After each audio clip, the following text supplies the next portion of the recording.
Hey guys, I'm Dov, and today I'm back with more Total War Warhammer 2 online action. Today we're here with a Prophetess, Lore of Life. Once again, you guys requested a Prophetess, so we're going to be bringing the people what they want. And I am indeed facing off against BlackIron battles. So before we get into the battle here, I just wanted to let you guys know, unfortunately BlackIron suffered a pretty terrible tragedy over the weekend, where he actually lost his house and his pets in a fire. Don't worry, he's safe, and his wife is safe as well. They're both completely fine and unharmed, but they did lose their house and all of their possessions, as well as two beloved pets. So I have a link in the description for a GoFundMe page for BlackIron. You know, we as a community, we can't replace his house, we can't replace his pets, but maybe we can at least help him replace his PC so that he can continue playing games with us. And yeah, so for those of you who have the ability to and who feel so inclined, I strongly encourage you to go donate to the link in the description below. All the proceeds will be going to Cody, also known as BlackIron. And yeah, he's a great guy in the community, so let's show him some support, guys. So, without further ado, let's go to the army compositions. I've got the Prophetess Lore of Life here up in the air. Fairly standard loadout as I showed before. We've got Aura of the Lady for magic resistance, the healing spells, channeling staff, Scepter of Stability for 44% magic resistance, and Arcane Conduit. And we've got the magic resistance not only to help with Grail Knights, but also to help with this guy right here. Yes, indeed, we've got the Green Knight, ladies and gents, ready to take on the Empire. We've also got a front line of Spearmen at Arms. No shields on these guys. We've also got 3 men-at-arms with swords. Again, no shields. 2 Grail Guardians, a Grail Relic, and out to the flanks, 2 units of Grail Knights proper. For the forces of Midland here, got 2 units of Outriders, front line of State Troop Swordsmen, backed up by some great swords. He's also got a unit of Demigryph Knights with halberds, 2 halberdiers, 1 unit of Free Company Militia, and a Light Wizard. Excuse me, Boris Todbringer is going to be the Lord up in the air. So without further ado, let's go ahead and kick the battle into full gear, and we'll watch as things unfold. So first things first, we're going to be getting Boris flying up here. I did take a little bit of a risk in bringing this Prophetess Lore of Life up in the air without any kind of support against the Empire. Potentially a very dangerous move. However, I'm banking on the fact that I have higher speed than Boris, so I can stay out in front and not get caught by him too much here. Boris is going to get a little bit greedy and go after the Green Knight directly, and so we're going to collapse with some of these other units here and try and get on him. You can see the Grail Guardians starting to pull through the front line there, and unfortunately Boris is going to be able to get back up in the air at that point. He does set his sights over on my Prophetess, so we're going to try and beat it over to this side of the battlefield and potentially come down on top of some Grail Knights. You can see Grail Guardians and Grail Knights going to be collapsing into these Outriders here. A little bit of this micro by my opponent. He is firing away still, getting some nice shots, but the Grail Guardians catching and tying down both these units of Outriders. Looks like a net of Ammontok going to be going down, catching those Grail Guardians and pinning them in place.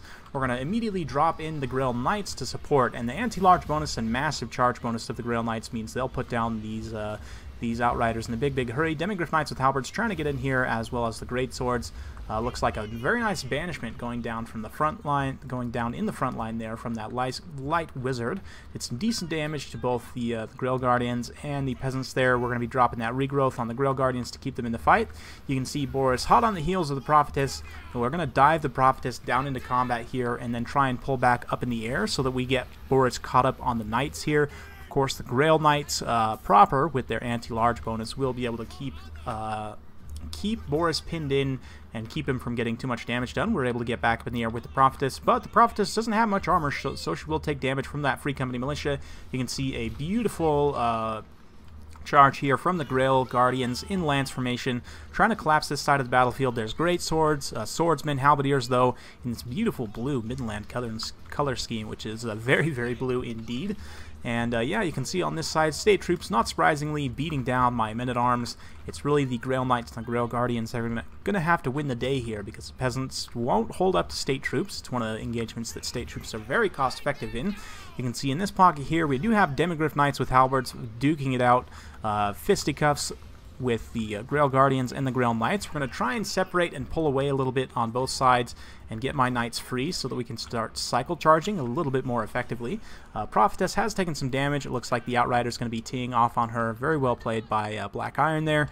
Unfortunately, he does come down with Boris in the backline here and gets caught out. So Boris had been trying to escape from these Grail Knights, but now we're going to get just about a full surround here, and you can see Boris is taking a severe amount of damage from that anti-large bonus, and yeah.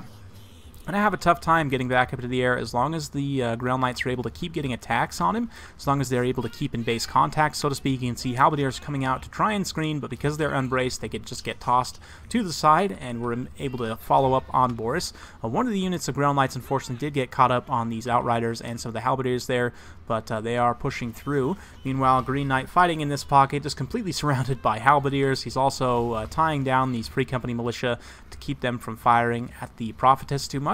Not really a whole lot of magic damage for my opponent, so I don't have to worry too much about the Green Knight and using the magic resistance on him. Rather, I'm going to be trying to drop the magic resistance anytime I see that that banishment template pop up, since my opponent does have a Light Wizard here, who, granted, is taking quite a bit of damage. Looks like he's got tangled up with some Spearmen and some Grail Knights temporarily.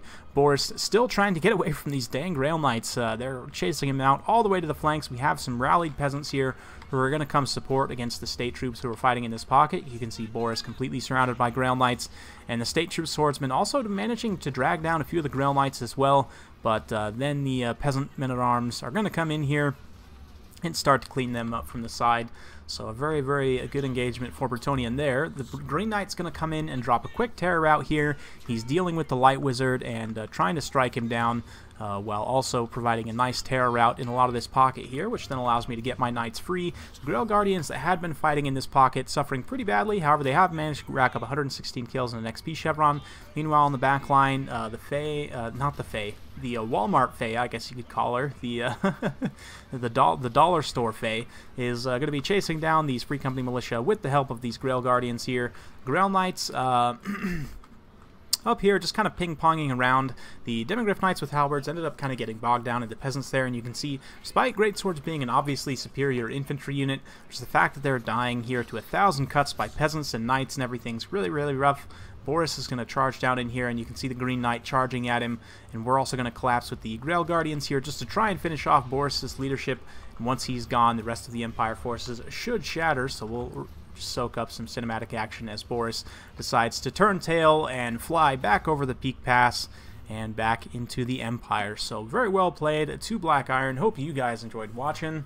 And once again, if you guys have the ability to, be sure to check out the GoFundMe link down in the description below, so that we can get BlackIron back in the battles, back in black, so to speak, which is more of a tongue twister than it should be. But anyway, in terms of the army breakdown here, for BlackIron, I mean, the state troops, when they get in unopposed to the men-at-arms, do very, very well. 88 kills on swordsmen is nothing to shake a stick at.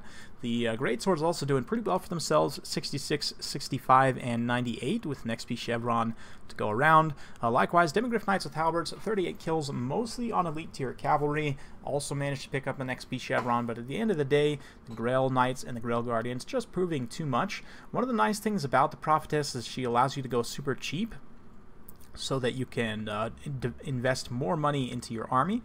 So like, this is a lot to handle. The Green Knight plus all these Grail Knights and a Prophetess, healing them all, is a lot to handle, and that's one of the advantages the Prophetess gives you over the Fey Enchantress, for example. Granted, I would still concede that the Fey Enchantress is probably more competitive in most senses. She has that drain effect, she has the Chalice of Potions, and more. But overall, I would definitely say that the Prophetess has a place, I think. Particularly the Prophetess Lore of Life. I haven't really tried out the Heavens or Beasts Prophetess, but just having healing with Bretonnia is so important that I can't imagine ever taking anything else, unless maybe I'm taking Lewin and I want to try out Heavens just for fun. But yeah, overall, very well played. 2 BlackIron battles. Yeah, it's a tough one for the Empire. I do think that this is the right kind of idea to go with as the Empire, is you get a Light Wizard so that you can get nets. But I probably would have said maybe go with the Hammer of Witches. I'm not the biggest fan of Empire artillery against monsters, but against Cav it does surprisingly well. And the Hammer of Witches with its magic damage could probably do pretty well against Grail Knights. Just a thought. Likewise, if you wanted to forego light This is something I have seen people do quite a few times recently, is instead of taking light, they'll do something like this. So if we come in here to the Empire, so you take Boris Todbringer up in the air, and you kit him out however you want. Typically, I like to take Crush the Weak and then his 2 items, and then maybe go with Lure of Fire. So the reason I say that is because you get Kindle Flame first of all with Flaming Sword of Ruin. Now Flaming Sword of Ruin not only gives fire damage, but it also gives magic damage, which are separate. This is important, and it's a misconception I see commonly within the community. Fire damage does not go through physical resistance. It is only ever applicable if a unit has a resistance to fire or weakness to fire. Magic damage, on the other hand, will go through physical resistance, so it is pertinent to that. It also is affected, obviously, by magic resistance and so on, but Flaming Sword of Ruin, importantly, gives both. So what I may do is do something like this. Burning Head's probably going to be pretty good for roasting out a peasant front line, so you probably want to take that. Flaming Sword of Ruin, you're going to use to buff up your Demigryph Knights with halberds, to give them magic damage and additional weapon damage, so that they can trade more cost-effectively with Grail Knights. Likewise, the Cascading Fire Cloak, if you drop this on one of the units of Demigryph Knights, it'll give them more melee defense, which is always welcome, especially when you're in a heated, elite battle, like if you're fighting Grail Knights, and also gives 20% armor-piercing damage, again, very pertinent in that particular fight. So this is something I have seen people use to pretty good effect, is the Fire Wizard against Bretonnia, and you combine that with your Demigryph Knights, and suddenly they trade a lot more cost-effectively against the Grail tier units, and then potentially, I do like the pick of a couple of Outriders, and then you probably want to go with more of an anti-large front line, so I'd probably go with Spearmen with shields. The Halberdiers are a decent matchup, decent in this matchup. They're not super cost-effective. It's tough for me to really recommend them, but a couple can be good. And then maybe you bring some Reichsguard, or maybe you just cut down on them and go a little bit wider. There's a lot of different ways. It's one of the more interesting matchups in the game, in my opinion. But let me know your guys' thoughts in the comments down below. What do you think about Lure of Fire against Bretonnia, and what would you take as the Empire when fighting the old chivalrous knights there? Thank you once again for watching and your support. And yeah, if you like this kind of content, be sure to like, subscribe, hit that bell notification, all that jazz. And yeah, we'll see you next time.